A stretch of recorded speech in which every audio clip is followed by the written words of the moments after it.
100% মানুষের মধ্যে যদি আপনি হিসাব করেন, দেখবেন আমার ভাইয়েরা 99% মানুষের মধ্যে অহংকারে ভরপূর্ণ,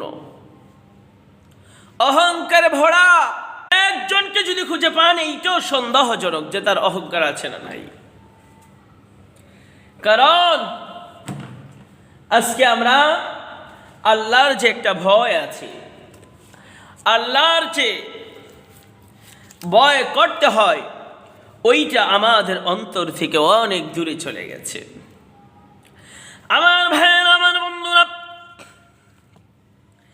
মানুষটা একটু দেখতে সুন্দর, তাই তার অহংকারে পা মাটিতে রাখে না। অহংকার আছে না নাই?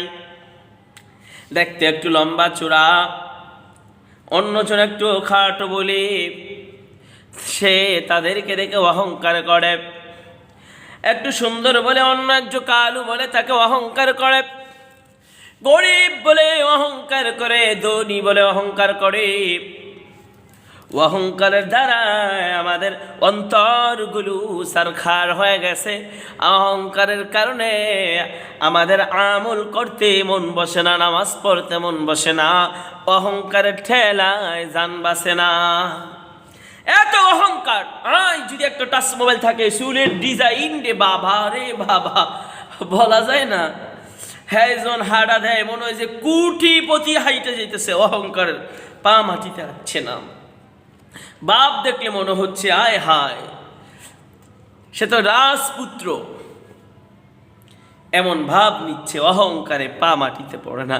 একটু ভালো প্যান্ট পরলো অহংকার, একটু ভালো পাঞ্জাবি পরলো অহংকার, অথচ তারই ঘরে খাবার নাই। এই জন্য আমার ভাইয়েরা, আমার বন্ধুরা, অহংকারীকে আল্লাহ রাব্বুল আলামিন পছন্দ করেন না, ভালোবাসেন না। আপনারা কখনো অহংকার করে কোনো মানুষের সাথে দূর আচরণ করবেন না, কথা বলা বন্ধ করে দিবেন না।